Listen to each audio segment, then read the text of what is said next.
Budweiser Superstock Nationals. I'm Bob Fry along with Leo Carr. We'll be bringing you all the activity of what's going on the racetrack.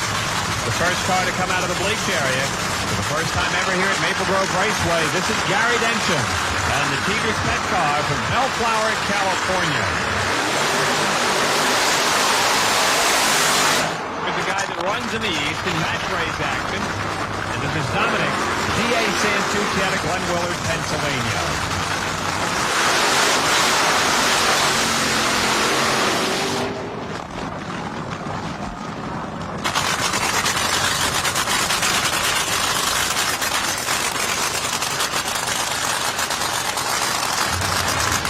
Keeper's Pet Machine, a spectacular race car on the far side. He's got one of the top engine builders, the supercharger man, Henry Velasco, doing the tuning on the great car.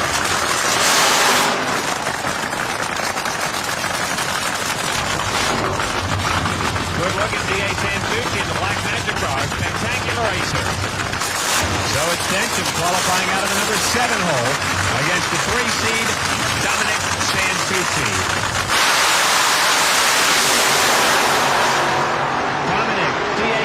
With a wire-to-wire job as he punched out the invader from California with a 5.81 in the opening round.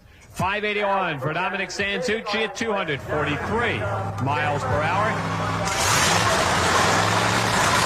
Now to look down into the staging lanes, ladies and gentlemen, here comes Kenny Bernstein in the Budweiser King. Here's the Budweiser Superstock Nationals. He will challenge on the far side one of the real fast rising stars out of the East. This is Jerry Caminito.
So the King reigns supreme here in round number 1 at the Budweiser Superstock.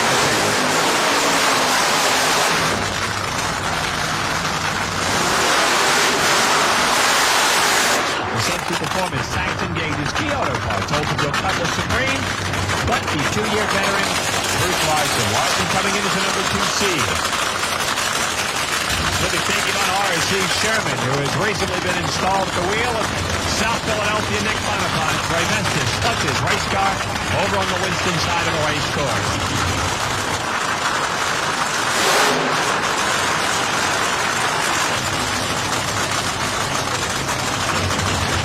Awesome running car.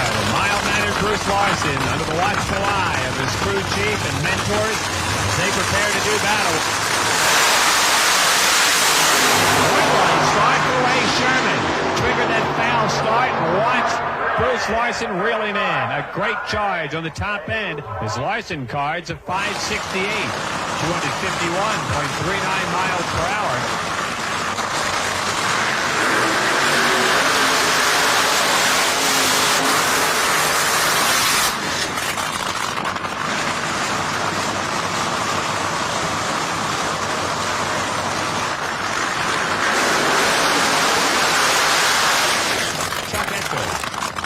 His beautiful race car to the starting line. He is the number 4 seed, and he may have the toughest assignment of anybody in his first round. He has got Kim Rose out of Saugus, California. The blonde bomber on the far side of the race course. Made one qualifying attempt late last night. Hit it.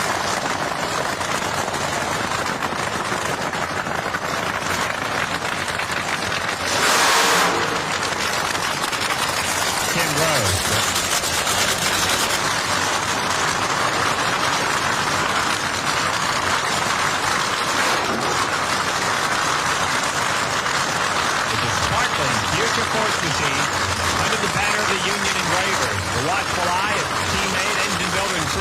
Paul Smith. Spectacular race car. Oh, red light start for Chuck Etchell. This row strikes the tires. He was there for the taking, and Etchell's left early and fouled out on the starting line. And he had an opportunity there to advance to semifinals. Top end of the racetrack is cleared. We're just about ready to go as we have racing activity coming up. Semifinals, Budweiser Superstock Nationals. Ladies and gentlemen, to tell you all about it, here is Mike.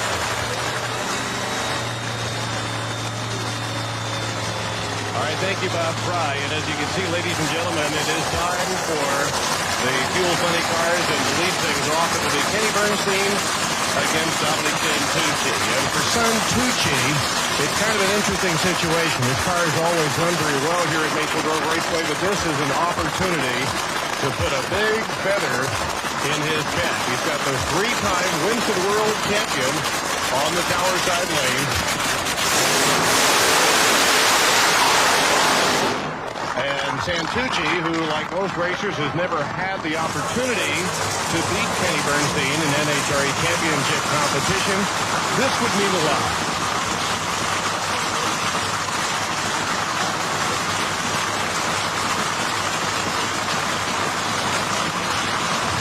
All right, a little bit of frantic activity around the Bernstein car. It came to life and then shut off.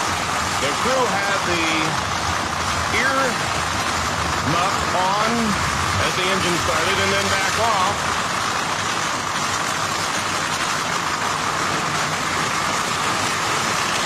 Let's watch what's happening here with Bernstein's crew. Santucci is finished with his first burnout. He only does the one burnout.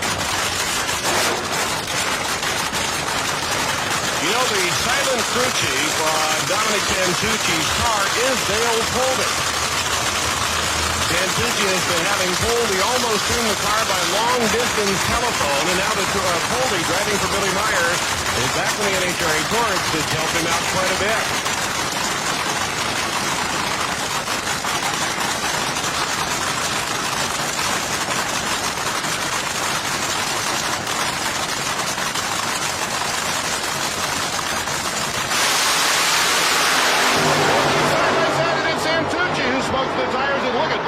Smoked his tires through the finish lights with a 562. Bernstein speed 249.30 miles an hour. Santucci very consistent at 584, 246.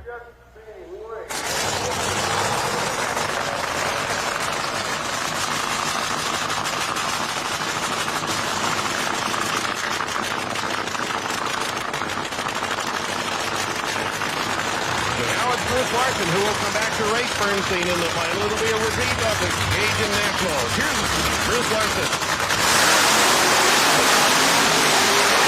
Won the Cajun Nationals, won the Pepsi Spring Funny Car Nationals here, running a 561. Larson, nice and easy, but you can see the tires get loose.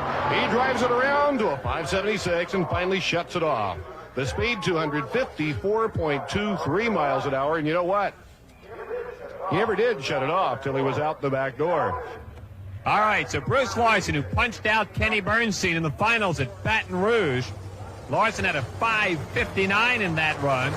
Bruce Larson and the Century Performance Paxton Gage's Oldsmobile car, certainly a factor here this weekend. As they get set to go into the championship, Bernstein opened up the program by beating Jerry Caminito with a sizzling 5.66. Came back in the second round, beating another local favorite, D.A. Santucci. Larson in the opening round over R.C. Sherman, who pulled a very rare red light start, ran 5.68. Came up in the second on the free shot, the expensive Tim Gross, ran 5.76.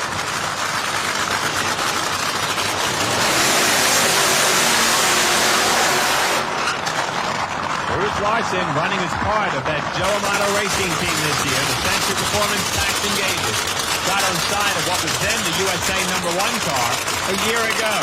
Car ran well, made some noise on the national event. Didn't win until this year, when ironically enough they switched to an all-new sleek Oldsmobile body.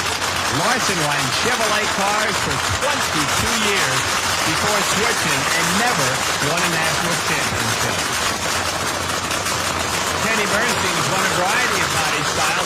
were Motocraft staples for a while. Now running with Quaker State and Buick.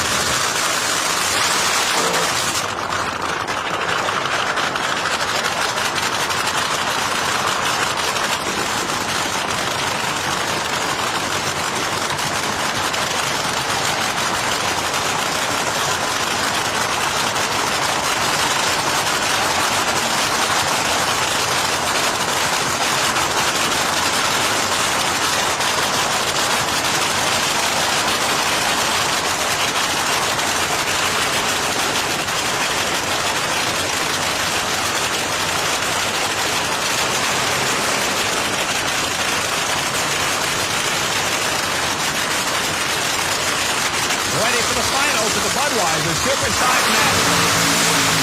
Bang, out of the starting gate, they are dead even. Bernstein goes to the whip, top end. Can he hold him off? Yes, indeed. I'm just took something. I guess I'm one of them fortunate people. You hear people say it all the time. You take a hobby and make a profession out of it. That's what it started me as a hobby. Back in the late 50s, you know, racing around on old ragged tracks and backyards and back roads and stuff. And National Hot Rods started coming along, so I got in on the bottom floor and helped build something.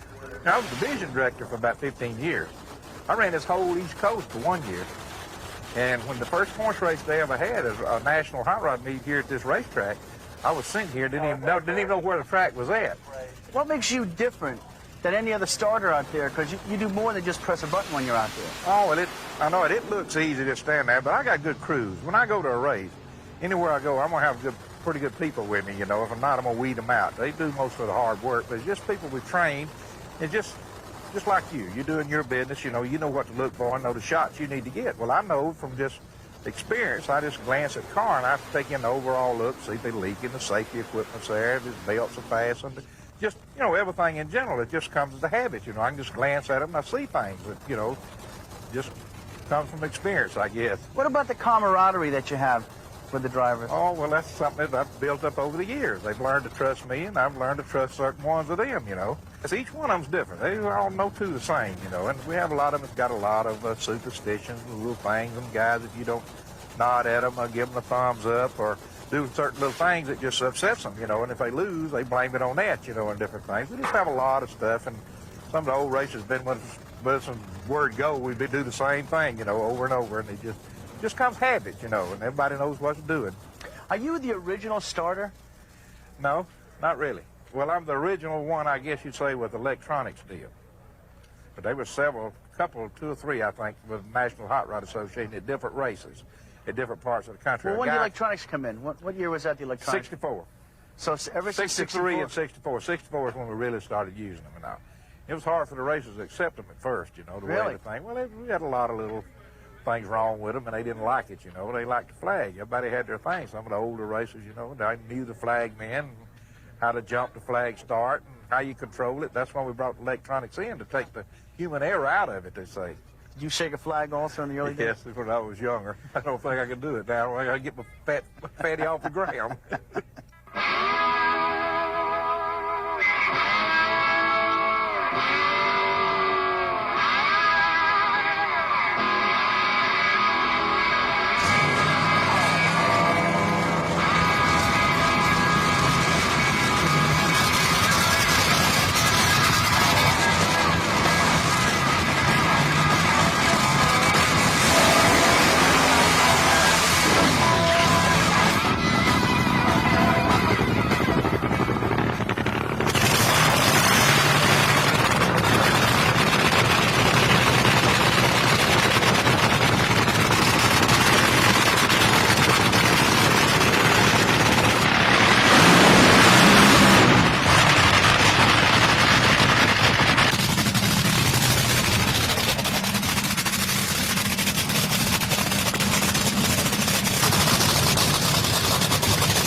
Well,